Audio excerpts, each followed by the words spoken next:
जी तारिका जी, क्या बताना चाहती हैं आप अशोक के खून के बारे में? भाई साहब, ये तारिका जी नहीं, मैं बताऊंगा। सर, मैं तारिका जी से बात कर रहा हूँ। आप बीच में घुसे चले आ रहे हैं। मैं बीच में इसलिए घुसा चला आ रहा हूँ क्योंकि ये रिपोर्ट मेरे पास है, इसलिए मैं बताऊंगा। अच्छा, रिपोर्ट आपके पास है? जी। अब बताइए, आपको रिपोर्ट से मतलब है या तारिका जी से मतलब है? मतलब तो तारिका जी से ही है। रिपोर्ट आप बता दीजिए। ठीक है, तारिका जी से पूछ। अरे सर, एक मिनट। आप तो गुस्सा हो गए सर। प्लीज रिपोर्ट बता दीजिए। एसीपी साहब इंतजार कर रहे हैं। इस आकाश के खून में एलएसडी मिला है। सर, वही एलएसडी जो एक ड्रग है? आश्रय लाइसर्जिक एसिड डाइथाइलामाइड एक बहुत ही खतरनाक किस्म का ड्रग है, जिसे लेने से इंसान एक अलग ही काल्पनिक दुनिया में पहुंच जाता है। हैलुसिनेशंस होने लगते हैं उससे। न सिर्फ हेलोसिनेशन होता है बल्कि उसका ब्लड प्रेशर भी बढ़ जाता है, उसका दिमाग सुन्न हो जाता है। वो रोजमर्रा की डेली रूटीन की चीजें भी ढंग से नहीं कर पाता है। उसे दरअसल समझ में नहीं आता है कि उसके आसपास हो क्या रहा है। मतलब ये ड्रग लेने के बाद अगर कोई स्विमिंग करने जाए, फिर चाहे वो कितना ही अच्छा स्विमर क्यों ना हो, डूब के मर जाएगा। एग्जैक्टली अभिजीत, इसीलिए ये आदमी डूब करके मर गया। इसके खून में हमें बहुत ज्यादा मात्रा में एलएसडी मिला है। कमाल है, इतनी ज्यादा मात्रा में एलएसडी लेने के बाद ये आकाश तैरने गया ही क्यों?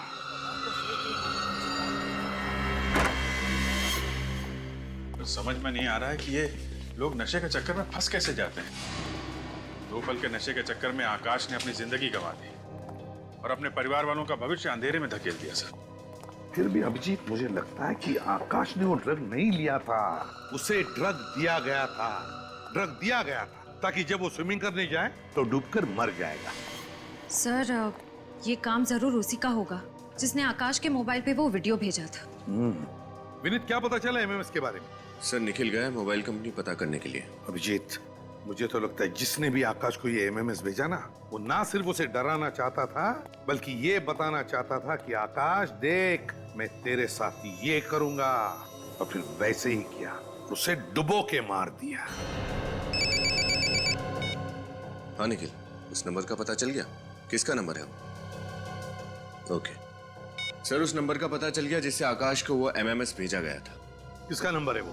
सर, कोई स्मिता कुमार है, वो एनडी नगर में रहती है। एनडी नगर? अभिजीत, तुम आकाश के घर जाओ और पता लगाओ कि किसने आकाश को ड्रग्स दिया और कैसे दिया। Okay sir. और मैं और विनीत हम स्मिता कुमार के घर जाते हैं। स्मिता कुमार।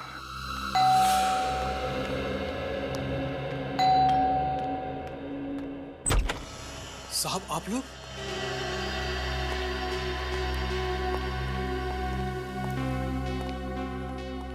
माधुरी जी, आपने हमें बताया क्यों नहीं?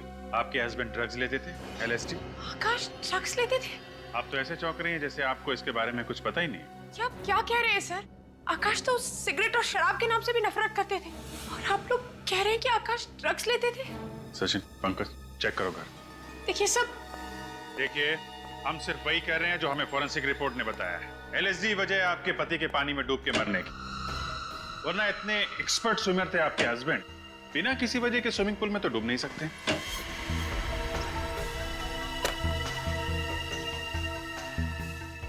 देखिए सर, आकाश और मैं 8 साल से एक साथ रह रहे थे। अगर आकाश को ड्रग्स लेने की आदत होती तो कभी ना कभी तो मुझे इस बारे में जरूर पता चलता। और मान लीजिए सर कि आकाश ड्रग्स लेता भी था, तो वो ड्रग्स लेकर स्विमिंग करने क्यों जाता?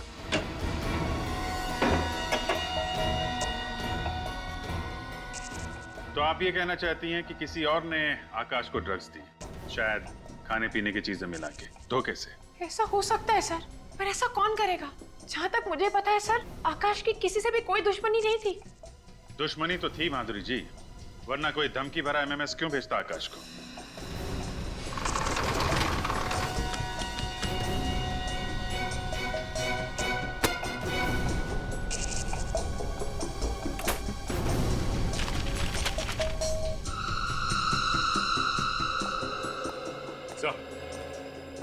हाँ सच, ये देखिए सर, ये बाथरूम में कलोन की बोतल मिली है जिसमें कैप्सूल छुपा के रखे गए। ये देखिए, लगता है एलएसडी है ये। इसका मतलब है कि आकाश चोरी छुपे ड्रग्स लेता था? आकाश के कॉलोन की बोतल में ड्रग्स, और इसके बारे में आपको कुछ भी पता नहीं है?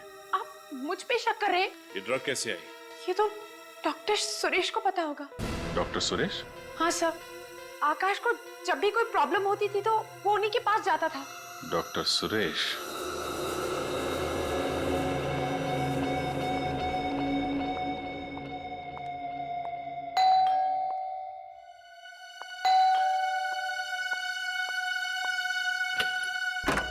जी कहिए। अरे देखिए, अगर आप इंश्योरेंस से आए हैं तो मैं आपको बता दूं कि मैंने इंश्योरेंस करवा लिया है। आप प्लीज आपने तो वापस- अपनी जान का इंश्योरेंस बनवा लिया। उन लोगों का क्या जिनकी जाने ली थी, उनके इंश्योरेंस का क्या? ये क्या बकवास कर रहे हैं आप? बकवास नहीं कर रहे हैं, पूछताछ कर रहे हैं। हम लोग सीआईडी से हैं। सीआईडी? जी हाँ, सीआईडी। एक बात बताइए, क्या तुमने किसी आकाश नाम के आदमी को अपने मोबाइल से एमएमएस भेजा था? एमएमएस? जी हाँ, एमएमएस, जिसमें आकाश पानी में डूबता हुआ दिखता है, वो एमएमएस भेजा था? मैंने किसी आकाश नाम के आदमी को कोई एमएमएस नहीं भेजा। तो फिर 1029029005 ये मोबाइल नंबर आपका ही है ना? जी हाँ सर, ये मेरा ही नंबर है। लेकिन मैं आपको एक बात बता दूं कि मेरा फोन तो कल ही चोरी हो गया था। फोन चोरी हो गया था इनका। बहाना अच्छा है। सर ये कोई बहाना नहीं है। अच्छा आप 1 मिनट रुकिए।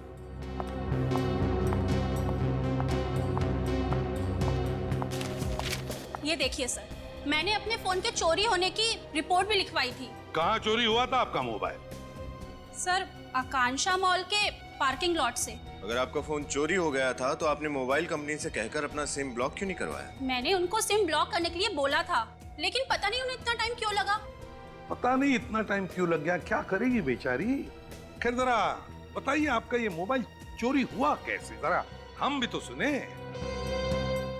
सर मैं आकांक्षा मॉल के पार्किंग लॉट में फोन पर बात कर रही थी, तभी एक आदमी अचानक पीछे से बाइक पर आया और मेरा फोन चोरी करके भाग गया। अचानक मोटरसाइकिल पर आया और उसने आपका फोन छीन लिया और भाग गया। तो फिर आपको कुछ न कुछ तो याद होगा ही, उस आदमी का चेहरा या फिर मोटरसाइकिल का नंबर या फिर किस तरह की मोटरसाइकिल थी या फिर कोई खास बात, कुछ तो याद होगा। सर हाँ? मुझे सिर्फ इतना याद है कि वो एक लाल रंग की स्नोडेन बाइक पर था और उसकी बाइक की टंकी पर एक जलती हुई खोपड़ी का स्टिकर लगा हुआ था। आकांक्षा मॉल का पार्किंग लॉट, लाल रंग की स्नोडिल बाइक और उसकी टंकी पर जलते हुए खोपड़ी का स्टिकर। डॉक्टर सुरेश, जी हाँ कहिए। हम लोग सीआईडी से हैं। लेकिन सीआईडी वालों का हमारे क्लिनिक में क्या काम? आकाश आपका ही पेशेंट था? आकाश वो स्विमर? जी हाँ, वो स्विमर, उसकी मौत हो गई। आकाश की मौत हो गई? मगर कैसे? पानी में डूबने से। अगर आकाश तो बहुत अच्छा स्विमर था और उसको बहुत सारे स्विमिंग के मेडल मिले हुए थे, भला उसकी पानी में डूबने से कैसे मौत हो सकती है? वो इसलिए कि जब वो पानी में डूब रहा था तो एलएसडी नशे की चपेट में था। आकाश और नशा, मुझे तो यकीन ही नहीं हो रहा। अगर आकाश नशा कर रहा होता तो हमें उसके routine test, urine test, blood test में पता लग गया होता।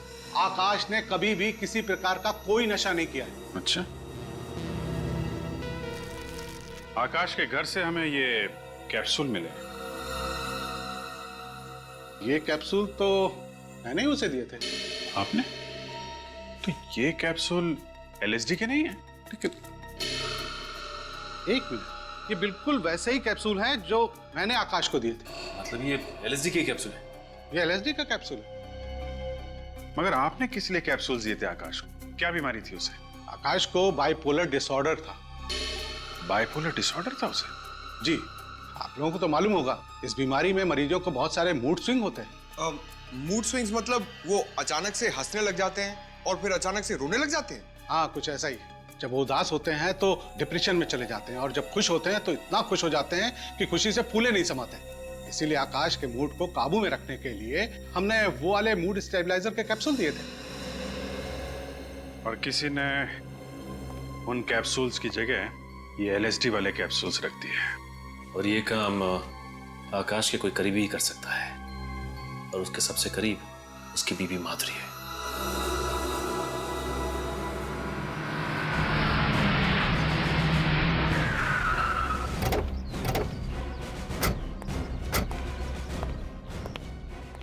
हमें एक बाइक के बारे में पूछताछ करनी है। पूछताछ करना चाहते हैं साहब? ये कोई पूछताछ केंद्र थोड़ी ना है साहब। मेरे पास फालतू टाइम नहीं है, टाइम पास करना है तो कहीं और जाइए। सीआईडी का नाम सुना है कभी? माफ कीजिएगा साहब, गलती हो गई। तब बताओ, कल दोपहर को 1 बजे एक आदमी आया था बाइक पर उसने एक औरत का मोबाइल चुराया और फिर भाग गया। वो कुछ याद आता है? लाल कलर की स्नोडेल बाइक थी और उसकी टंकी पर एक स्टिकर लगा हुआ था जली हुई खोपड़ी का।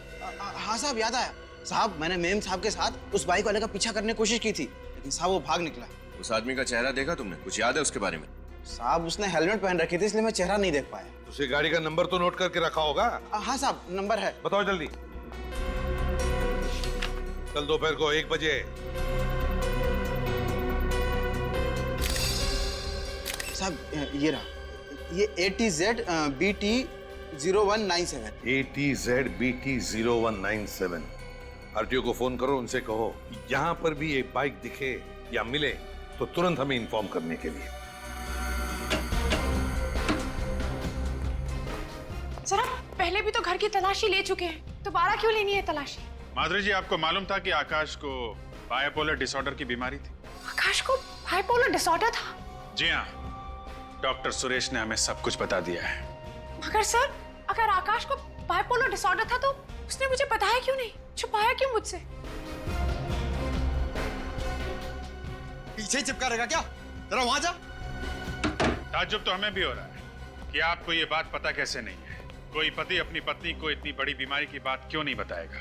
ऐसा कैसे हो सकता है कि आपको इस बीमारी के बारे में कुछ भी नहीं मालूम? सब मेरी तो कुछ भी समझ में नहीं आ रहा है। सब मैं, आप लोगों को अभी भी ऐसा लग रहा है कि ये सब कुछ मैंने किया है? सब एक काम कर, बाहर जा, मेरे लिए चाय बना के ला और साथ में बिस्किट लेके आ, भूख लग रही है मेरे को। ठीक है माधुरी जी, आकाश अपनी कोलोन की बोतल में बाइपोलर डिसऑर्डर की दवाई रखता था। वो दवाई किसी ने बदल के उसमें LSD के कैप्सूल रख दिए, जिससे उसकी मौत हो गई। और दवाई बदलने का काम कोई पास वाला आदमी ही कर सकता है। क्या क्या कह रहे हैं सर? मैं ठीक कह रहा हूँ। आजा, घुस जा इसमें, घुस जा इसके अंदर, पीछे हट।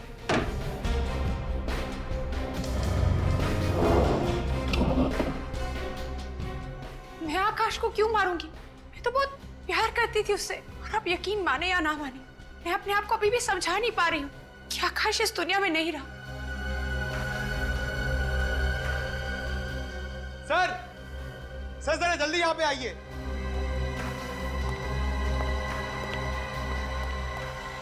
हाँ पंकज? सर ये देखिए, इस घड़ी के ऊपर एक कैमरा छुपा के रखा हुआ है। ओह, तो ये कैमरा सीधे बाथरूम पे नजर रख रहा है। हाँ सर, और ये आकाश जब बाथरूम का दरवाजा खोलकर अपनी दवा खाने जाता था तो ये कैमरा वहां से सब कुछ रिकॉर्ड करता होगा, और इसी बात का फायदा उठाकर खूनी ने उसकी दवाओं से वो LSD के कैप्सूल्स बदल दिए, जो कि दिखने में बिल्कुल वैसे ही दिखते थे। माधुरी जी, अब आप कहेंगे कि आपको इस कैमरे के बारे में भी कुछ नहीं मालूम? प्लीज मेरी बात का यकीन कीजिए, मुझे नहीं पता सर कि ये कैमरा यहाँ पर कैसे आया। तुम्हें मालूम है? नहीं साहब, इसके बारे में मुझे भी कुछ नहीं मालूम। अच्छा पंकज, कैमरा निकाल लो, पता करते हैं ये कैमरा कहां से खरीदा गया और किसने खरीदा।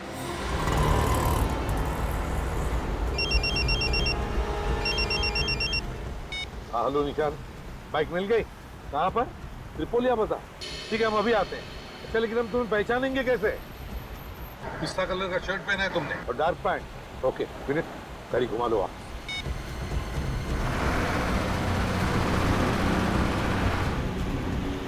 त्रिपोलिया बाजार यहीं कहीं आसपास ही होना चाहिए।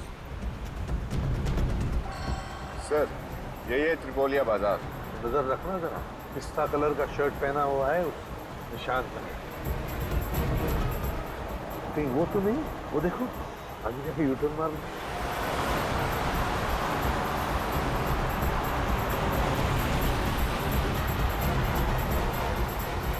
निशान, आरटीओ ऑफिसर निशान, कहाँ पर है बाइक? सर वो रही लाल बाइक, और सोसाइटी वालों ने बताया कि आधा घंटा पहले कोई पार करके गया इसे। मालिक कौन है इस बाइक का? शैलेंद्र नाम के किसी आदमी की सर। शैलेंद्र? जी सर। सर पिछले हफ्ते ये बाइक चोरी हुई है। 1 हफ्ते पहले बाइक चोरी की गई है। ठीक है निशान, thank you very much, good work. जा सकते हैं। Thank you. विनीत बड़ा चालाक है ये। उसने बाइक चुराई, फिर मोबाइल चुराया, दोनों अलग अलग लोगों का, ताकि उस तक कोई पहुंच न सके। Yes sir. आधे घंटे पहले यहाँ आया है वो, गया कहाँ होगा? ज्यादा दूर नहीं गया होगा। तेरा मैप निकाल देखे तो सही है, त्रिपोलिया बाजार है क्या? हम इस वक्त यहाँ हैं। एक तरफ तो पूरा रेसिडेंशियल एरिया है और इस तरफ सारे ऑफिसेज हैं। सर ये अंदाजा लगाना बहुत ही मुश्किल होगा कि आदमी किधर गया है। हम कहीं जाने वाले नहीं है उसे ढूंढने के लिए। हम यहीं पर रुके रहेंगे, यहीं पर इंतजार करेंगे उसका। जरूर आएगा वो अपनी बाइक लेने के लिए, आएगा जरूर। एक्सक्यूज मी, आप जरा ये कैमरा देखिए, ये आपने बेचा है? हाँ सर, ये कैमरा हमने बेचा है। हम लोग सीआईडी से हैं, ध्यान से सोच के बताओ किसे बेचा है। 1 मिनट सर। हाँ सर, ये कैमरा हमने हेमंत नाम के आदमी को 1 हफ्ता पहले बेचा था। ये हेमंत का नंबर और पता तो होगा तुम्हारे पास? नहीं सर, वो तो नहीं है। आप सिक्योरिटी सिस्टम बेचते हैं और आपके पास उस इंसान का कोई रिकॉर्ड नहीं है? वो सर वो। अच्छा ये बताओ, उसने पैसे कैसे दिए थे? क्रेडिट कार्ड से या फिर कैश? सर पेमेंट तो उन्होंने कैश से ही दिया था। कैश? दिखने में कैसा था? सर हाँ सर, थोड़ा थोड़ा याद है। अरे यार, आप सिक्योरिटी सिस्टम्स बेचते हैं और आप ही के पास सिक्योरिटी कैमरा नहीं लगा हुआ है। आपका सुझाव तो अच्छा है, मैं बहुत जल्दी लगवा लूंगा। सुझाव का क्या करोगे? हेमंत को जो करना था वो करके चला गया। पंकज, हो गया? एक बार बताओ, वो आदमी कैसे आया था यहाँ पे? किसी के साथ आया था, अकेले आया था? क्या बात कर रहा था यहाँ पे? किसी से फोन पे बात कर रहा था? कुछ भी याद है उसके बारे में? हाँ सर, वो फोन पे बात कर रहा था। क्या बात करता, कुछ सुना तुमने? क्या कह रहा था, क्या कह रहा था? दिमाग पे जोर डालो, याद करो, क्या कह रहा था वो? हाँ सर, याद आया। वो फोन पे कह रहा था कि मैं वेयर हाउस बहुत जल्दी पहुंच जाऊंगा। कौन सा वेयर हाउस? ये तो नहीं बोला उसने फोन पर सर। एक बात तो पक्की है, उस एमएमएस वाले खूनी ने किसी वेयर हाउस को अपना अड्डा बना रखा है। तुम्हें उसके बारे में जो भी याद है, जितना भी याद है, उसका स्केच बनवाओ। ब्यूरो चलो। सर अगर ये बाइक लेने वापस ही नहीं आया तो? चोरी की बाइक है, हो सकता है छोड़ के भाग गया हो। आएगा वो विनीत, जरूर आएगा बाइक लेने के लिए। हाँ अभिजीत, मतलब पता चल गया कैमरा कहाँ से खरीदा था? कैमरा खरीदते वक्त किसी वेयर हाउस का जिक्र भी किया था। कैसा वेयर हाउस अभिजीत? कौन सा वेयर हाउस पता चला? बिल्कुल, हम पता लगा लेंगे वेयर हाउस का। Good work Vineet. जरा मैप देखो, त्रिपोलिया बाजार का देखो, आसपास कोई वेयर हाउस है क्या? ये देखिए सर, इस बाजार के इस तरफ 4 वेयर हाउस है सर। तो हो सकता है ये खूनी इन चारों में से किसी एक वेयर हाउस में छुप कर बैठा होगा। वेयर हाउस चलते हैं। सर लेकिन अगर हमारे जाने के बाद ये बाइक लेने वापस आया तो? ये बाइक वाला भाग कर जाएगा कहाँ? चलो पहले वेयर हाउस चलते हैं, खूनी को देखते हैं।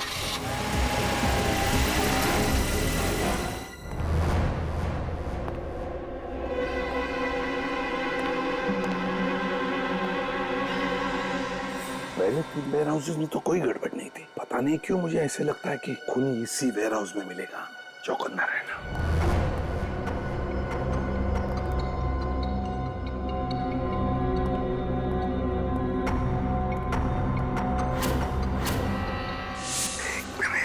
ये देखो पैरों के निशान। सर ये निशान देखकर तो लग रहा है निशान ताजे हैं। हाँ। कोई अभी जल्दी में यहाँ से आ गया है। लगता है खूनी अभी भी यहीं पर है।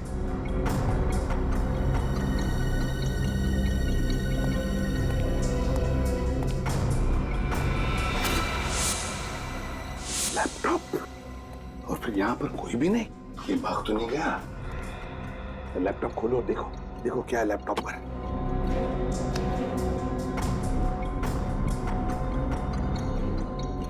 देखा, इस तरह से ऐसे नजर रख रहा था वो आकाश पर।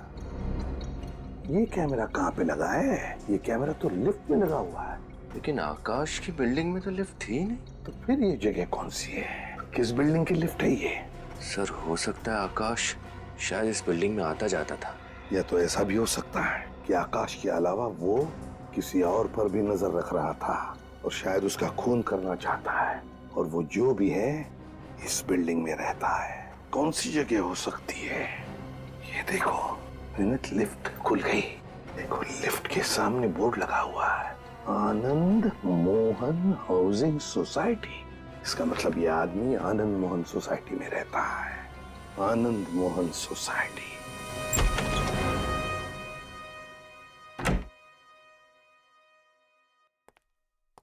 हाय। हाय। एमएमएस? ये किसने भेजा? अननोन नंबर लग रहा है, देखते हैं। ये क्या है? ये लिफ्ट के अंदर कौन जा रहा है? कहिए, मैं तो नहीं। लिफ्ट तो नीचे जा रही है, ये तो यही लिफ्ट लग रही है। नहीं, मैं कैसे हो सकता हूँ? रोहित, रिलैक्स रोहित, कुछ नहीं होगा। अभी लिफ्ट आएगी, अब तुम लिफ्ट के अंदर जाओगे। ये एमएमएस सिर्फ एक मजाक है, ठीक है? अब लिफ्ट आएगी और तुम अंदर जाओगे।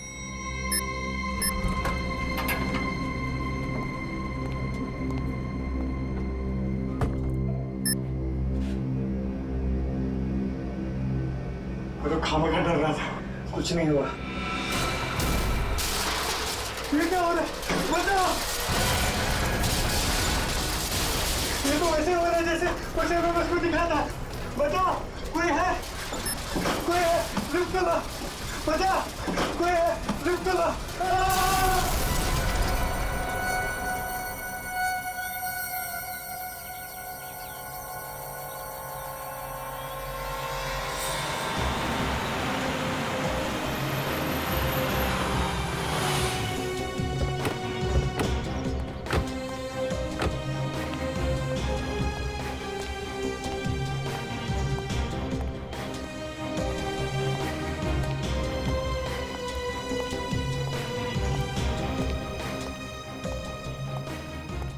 बहुत भीड़ लगी हुई है सर।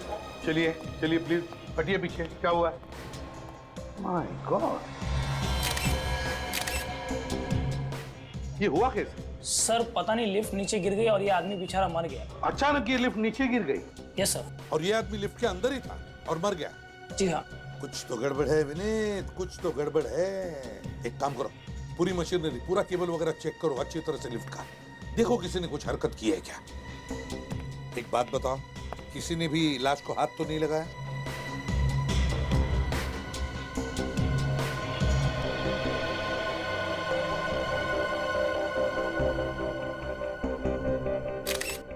तो रोहित कुमार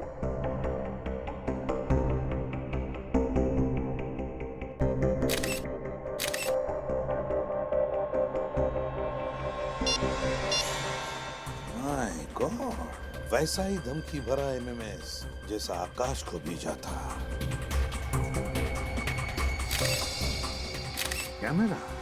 ये रोहित कुमार इसी बिल्डिंग में रहते हैं? सर 1203 12वें महले पे। इसी बिल्डिंग में? जी साहब। अच्छा एक बात बताओ, तुमने किसी अनजान आदमी को यहाँ पर आते जाते देखा? सर तो कोई आदमी नहीं आया था सर। तो याद करके बताओ, कोई बाहर का आदमी आके गया होगा। हाँ साहब, वो लिफ्ट मैकेनिक आया था। लिफ्ट ठीक करने वाला आया था? लिफ्ट में क्या नहीं? हाँ साहब। उसका तुमने आइडेंटिटी कार्ड वगैरह देखा?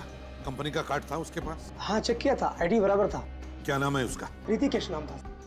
उसने कोई नंबर वगैरह दिया अपनी कंपनी का या उसका खुद का? हाँ सर, मोबाइल नंबर ले आया मैंने। क्या नंबर है बताओ।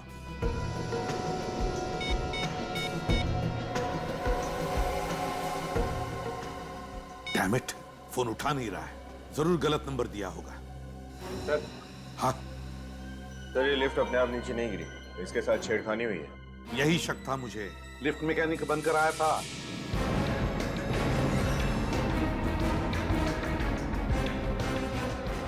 मैंने उसे बिल्डिंग से जाते हुए देखा था। एक लंबा सा आदमी, उसके हाथ में टूल किट था। उसने सारा किया, ये सब उसी ने किया है, ये देखो। और उसने वो धमकी भरा एमएमएस भी भेजा रोहित को, जैसे उसने आकाश को भेजा था। और फिर जो टेलीफोन नंबर दिया, जो सेल फोन नंबर, वो भी जानबूझकर गलत नंबर दिया है। एक बात बताओ, तुमने इस लिफ्ट मैकेनिक को अच्छी तरह से देखा था ना? जी साहब। उसका चेहरा तुम्हें अच्छी तरह से याद है? अच्छी तरह से? हाँ साहब। तो क्या तुम उसका चेहरा बनाने में, उसका स्केच बनाने में हमारी मदद करोगे? हाँ साहब। गुड।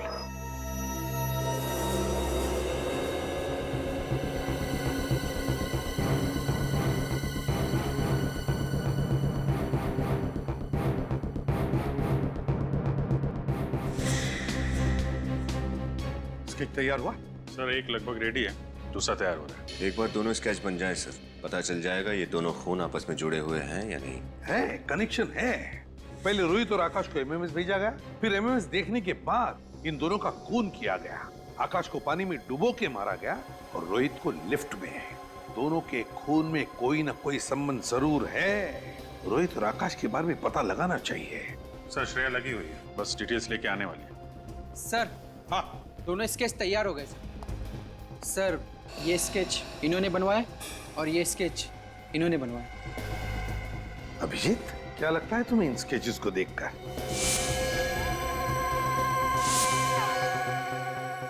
सर गौर करने वाली बात तो है सर। जरा इसका ये चश्मा और दाढ़ी मूछ निकालो। जी सर।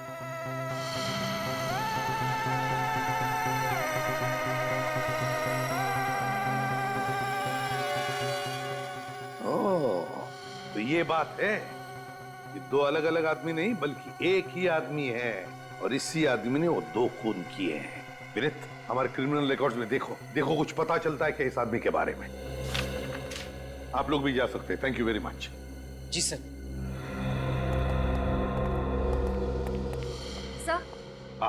सर आकाश और रोहित के बीच क्या कनेक्शन है उसके बारे में पता चल गया। अच्छा, क्या? सर आकाश एमवी के कॉलेज में पढ़ता था और रोहित स्टेनी कॉलेज का स्टूडेंट था। आकाश एमवी के कॉलेज में पढ़ता था और रोहित स्टेनी कॉलेज में।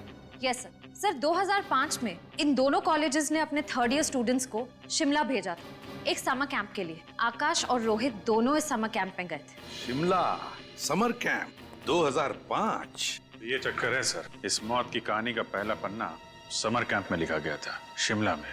और क्या पता चला श्रेया इस समर कैंप के बारे में? सर मैंने एमवी के कॉलेज के प्रिंसिपल से आज 3 बजे की अपॉइंटमेंट ले ली है। सर उसी कॉलेज के एक प्रोफेसर भी उस समर कैंप में गए थे, वो भी आज उस मीटिंग के लिए वहाँ मौजूद रहेंगे। Very good work Shreya, very good work. Sir. हाँ सर मिल गया। सर इसका नाम राजा है, पहले भी बहुत सारे जुर्म किए हैं इसने और कई बार जेल भी जा चुका है। राजा, पता लगाना पड़ेगा इस राजा का महल कहां पर बना है, और फिर एमवी के कॉलेज से भी पता चल जाएगा क्या हुआ था उस समर कैंप में। नमस्ते सर।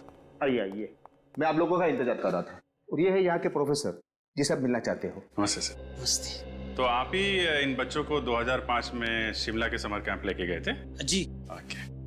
प्रोफेसर साहब जरा ये फोटो देखिए, इन दोनों को पहचानते हैं आप? हाँ, इसे मैं अच्छी तरह से पहचानता हूँ। ये आकाश है और ये शायद रोहित। अरे वाह, आपकी याददाश्त तो काफी अच्छी है। 8 साल बाद भी आप इनको इनके नाम से पहचानते? दरअसल मुझे सबके नाम तो अच्छी तरह से याद नहीं है, मगर इन चारों के नाम मुझे अच्छी तरह से याद है। 4? लेकिन हमने तो आपको 2 ही फोटोग्राफ दिखाए। इन दोनों के साथ में 2 लड़के और थे उस शिमला वाले समर कैंप में। क्या नाम था उसका? यस, विशाल और अमन। विशाल और अमन? हाँ, अमन उस समर कैंप में ड्रग्स का इस्तेमाल करते हुए पकड़ा गया था। अमन ड्रग्स लेता था? और पकड़े जाने पर उसने आकाश, विशाल और रोहित पे इल्जाम लगा दिया कि वो तीनों उसे फंसा रहे हैं। अच्छा, फिर क्या हुआ? फिर कुछ नहीं। अमन के इल्जाम झूठे साबित हुए और उसके कॉलेज वालों ने उसे निकाल दिया। हाँ, ये चक्कर है। लगता है ये अमन 8 साल के बाद नींद से जागा है बदला लेने के लिए, और इस राजा के साथ मिलकर ये सब खून कर रहा है। प्रिंसिपल साहब, ये रोहित और अमन का एड्रेस मिल सकता है ना? हाँ जरूर इंस्पेक्टर साहब, मैं इन दोनों का कॉलेज से पता करके आपको बताता हूँ। प्लीज जरा जल्दी कीजिएगा, किसी की जिंदगी और मौत का सवाल है।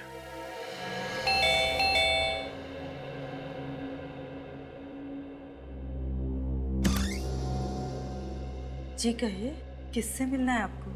अमन है घर पे? आप अमन से मिलने आए हैं? जी हाँ, हम अमन के दोस्त हैं। आप झूठ बोल रहे हैं। पिछले 8 साल से अमन का कोई दोस्त नहीं है। क्या मतलब? आइए आइए मेरे साथ। इधर आइए।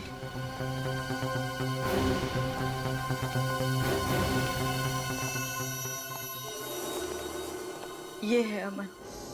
ये क्या हुआ इसे? पहले आप बताइए, आप लोग कौन हैं और यहाँ क्यों आए हैं? माँ जी, हम लोग सीआईडी से हैं। एक केस की तहकीकात हमें यहाँ तक खींच लाई। CID case? क्या कह रहे हैं आप लोग? मेरी तो कुछ समझ में नहीं आ रहा। और इन सब चीजों का अमन से क्या लेना देना? 8 साल पहले अमन जिस समर कैंप में शिमला गया था, उसी समर कैंप में आकाश और रोहित नाम के 2 स्टूडेंट्स थे। उन दोनों का खून हो गया। और आपको लगता है कि ये सारे खून अमन कर रहा है? ये तो कुछ बोल भी नहीं सकता, चलकर एक कमरे से दूसरे कमरे में नहीं जा सकता। मेरे कान तरस गए हैं इसके मुंह से माँ शब्द सुनने के लिए। और आपको लगता है मेरा बेटा खूनी है? माँ जी, हम आपकी तकलीफ समझते हैं, मगर क्या आप ये बता सकती है कि इसकी ये हालत हुई कैसे? जिस समर कैंप की आप बात कर रहे हैं वही समर कैंप मेरे बेटे के लिए अभिशाप बन गया। ड्रग्स का झूठा इल्जाम लगाकर इसे कॉलेज से निकाल दिया गया। फिर किसी दूसरी कॉलेज ने दोबारा इसे लिया नहीं। मेरे बेटे का उज्जवल भविष्य अंधकार में खो गया। तब से इसकी ये हालत है। क्या अमन ने कभी आपको बताया कि ये ड्रग्स का झूठा इल्जाम इस पे किसने लगाया था? नहीं, एक चुप्पी साध ली थी इसने, कभी न खत्म होने वाली खामोशी। तो क्या अमन की हालत पिछले 8 साल से ऐसी ही है? बीच में थोड़ा सुधार आया था इसकी हालत में, मगर पिछले साल इसके पिताजी गुजर गए। तब से फिर यही हालत हो गई है इसकी। आप फिक्र मत कीजिए माँ जी, मैं अमन के लिए प्रार्थना करूंगा। अमन जल्दी ठीक हो जाएगा। आप लोग बैठिए, मैं चाय लेके आई। नहीं, आप तकलीफ मत कीजिए प्लीज, हम लोग चलते हैं। माँ जी, कभी भी किसी भी तरह की कोई मदद चाहिए तो हमें याद करिएगा प्लीज। Thank you. चलो।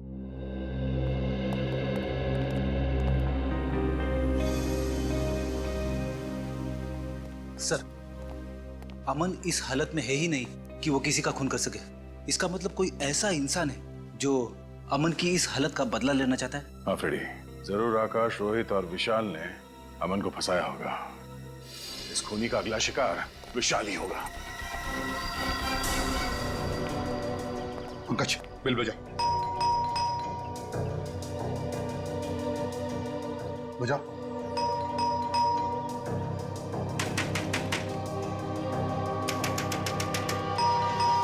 विशाल! सर, ये दरवाजा खोल क्यों नहीं रहा है? कहीं कुछ हो तो नहीं गया? गैस की बदबू आ रही है। मास्क पहन लो, मास्क पहन लो। विनीत। Yes sir. मस्जिद से दरवाजा खोलो। पंकज, पंकज देखो गैस कहां से आ रही। बंद करो।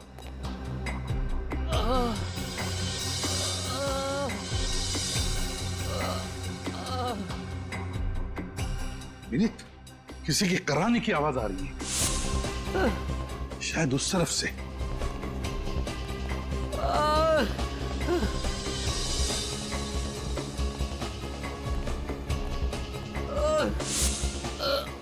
My God.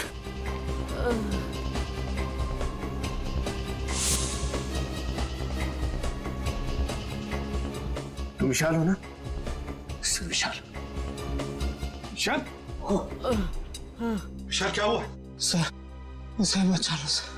किसे किसे बचा लीजिए? हैं? मेरी मंगेतर प्रिया को। क्या हुआ प्रिया को? कहाँ है वो? राजा क्या? इसे अपने साथ ले गया। राजा प्रिया को अपने साथ ले गया? हाँ? कुछ पता है कहाँ गया? सर। पंकज, तुम इसे हॉस्पिटल ले जाओ, हालत बहुत खराब है। विनीत, श्रेया को फोन करो, बुला लो उसे। हमें प्रिया को बचाना चाहिए, जल्दी। पंकज, हम लोग जाते हैं।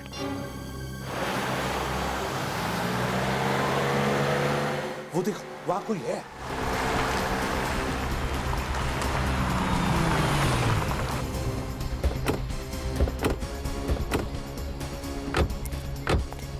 सर, कहीं ये प्रिया तो नहीं? प्रिया, तुम ठीक हो? उठो आराम से। आप लोग? हम सीआईडी से। तुम ठीक हो ना? मैं ठीक हूँ। संभालो इसे।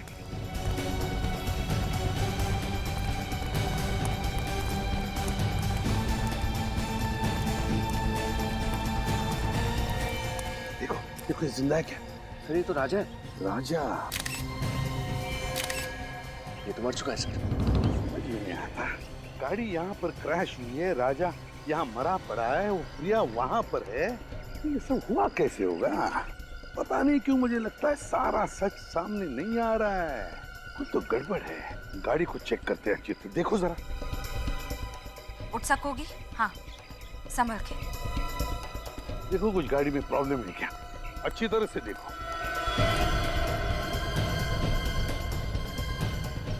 रुको, मैं पानी लेकर आती हूँ। हाँ?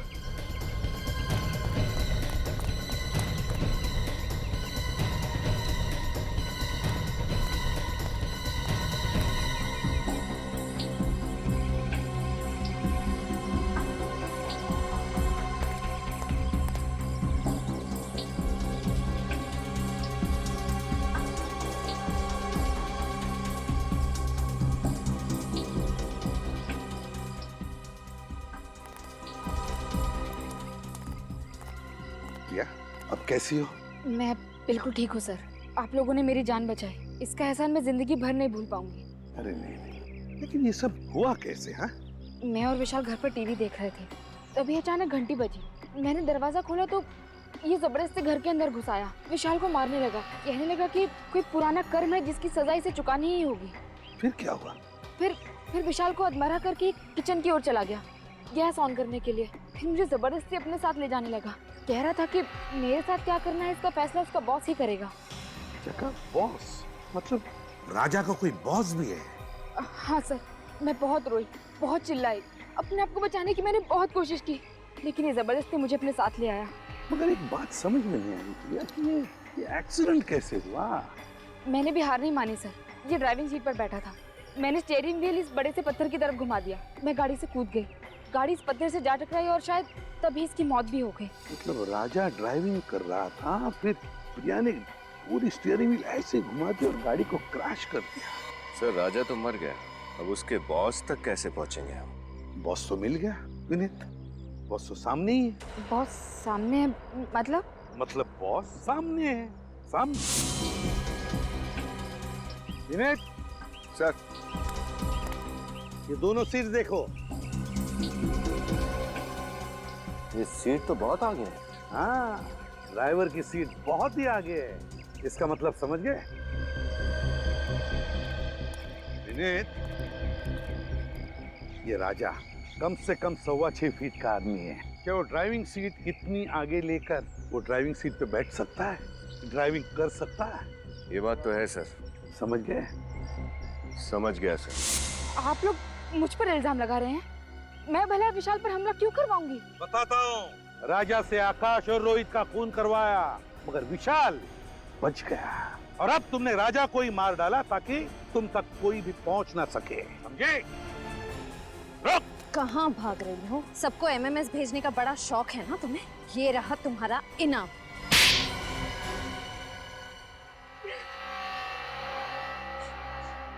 हाँ, मैंने ही आकाश, रोहित और राजा को मार डाला।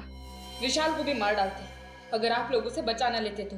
बहुत अफसोस हो रहा होगा, है ना, कि चौथा खून कर नहीं पाई। क्यों? विशाल को मार डालती तो मेरा बदला पूरा हो जाता। कैसा बदला? अमन का बदला। बहुत प्यार करती थी मैं अमन से, कितने सुहाने सपने देखे थे हमने हमारे भविष्य को लेकर, लेकिन उन तीनों ने अमन की क्या हालत कर दी। आज मेरा मन अपनी प्रिया को पहचानता तक नहीं है। अमन की इस हालत के लिए वो तीन जिम्मेदार कैसे? 8 साल पहले शिमला के समर कैंप में उन तीनों ने जबरदस्ती अमन को शराब पिलाई। उस बेचारे को तो पता तक नहीं था कि उस शराब में ड्रग्स मिला रखी थी। उस ड्रग्स की मात्रा इतनी ज्यादा थी कि हमें तभी अमन को हॉस्पिटल लेकर जाना पड़ा। पूरे कॉलेज में अमन की बदनामी हुई कि अमन ड्रग्स लेता है, उसे कॉलेज से भी निकाल दिया, कहीं और एडमिशन नहीं मिला उसे। इस बात का उसे इतना गहरा सदमा लगा कि आज तक वो। फिर अमन की इस हालत का बदला लेने की तुमने ठान ली? हाँ, मैंने ही राजा को तीनों को मारने की सुपारी दी थी, एमएमएस भेजे, और काम खत्म हो जाने के बाद मैंने खुद ही राजा को ऊपर पहुंचा दिया। उस एमएमएस में राजा ही था ना, जो डूबने की एक्टिंग कर रहा था? जी।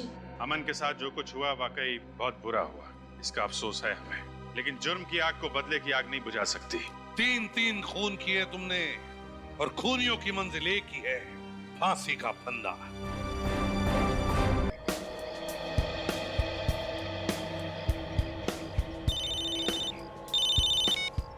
हाँ माधुरी, बोलो। मैं कब से तुम्हारा इंतजार कर रही हूँ। माधुरी, मैं अभी क्लब में ही हूँ, मुझे स्विमिंग करने का मन कर रहा है, घर आने में देरी हो जाएगी। नहीं, तुम अभी इसी वक्त आ जाओ, मैं तुम्हारे बिना खाना नहीं खाऊंगी। देखो, तुम परेशान मत हो, तुम खाना खा के सो जाओ, मुझे घर आने में वक्त लग सकता है। क्या बात है आकाश, तुम्हारी आवाज, कोई परेशानी है क्या? नहीं, ऐसी कोई बात नहीं। कुछ तो है आकाश। माधुरी, ऐसी कोई बात नहीं है, तुम खामखा परेशान हो रही हो। नहीं, कुछ तो है, मैं तुम्हारे रग रग से वाकिफ हूँ। माधुरी, मैंने बोला ना कि ऐसी कोई बात नहीं है। मैं फोन रख रहा हूँ, बाय। अब इसको कैसे बताऊं?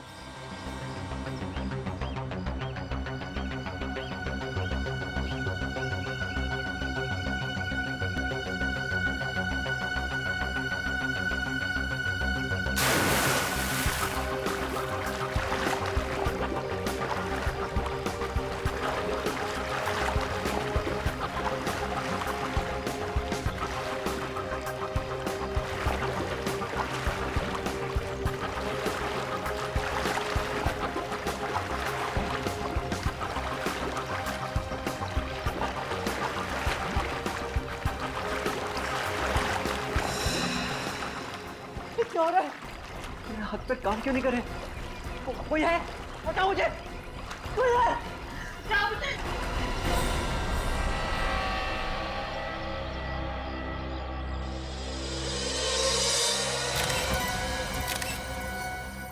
ये सब कैसे हो गया? संभालिए अपने आप को। मुझे तो पहले ही पता था सर, ये कुछ ना कुछ गड़बड़ जरूर है। अगर मैं यहाँ पहले आ गई होती तो आकाश जिंदा होता। क्या मतलब? सर, आकाश के मरने से पहले मेरी उससे फोन पे बात हुई थी। उसकी आवाज से लग रहा था जैसे वो किसी चीज को लेकर बहुत परेशान है। आकाश ने आपको बताया नहीं कि ये किस बात को लेकर परेशान था? नहीं सर, मैंने इनसे पूछने की बहुत कोशिश की, लेकिन इन्होंने मुझे कुछ नहीं बताया सर।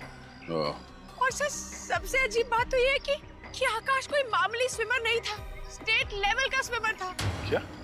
स्टेट लेवल का स्विमर था ये? हाँ सर, उसने बहुत सारे मेडल्स भी जीते थे।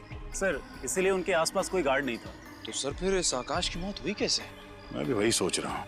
ये आकाश स्टेट लेवल का एक्सपर्ट स्विमर था, तो पानी में डूब के कैसे मर गया? पहले ये पता करना होगा कि इसकी परेशानी की वजह क्या थी।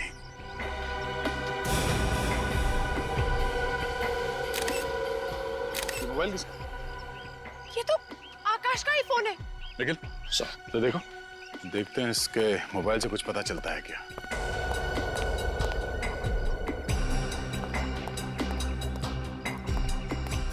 अरे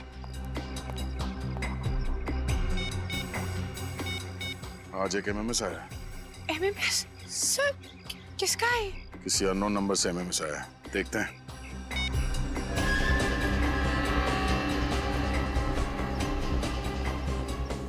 अरे सर, ये जो आदमी डूब रहा है ये आकाश ही है।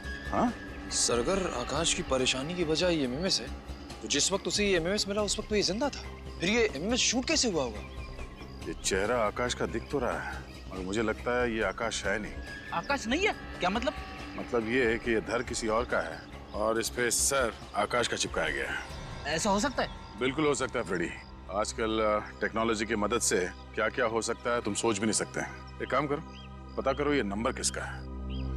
अच्छा, ये आकाश जब स्विमिंग पूल पर आया उसके बाद कोई यहाँ पर आया था? नहीं सर, कोई नहीं आया था। ठीक है,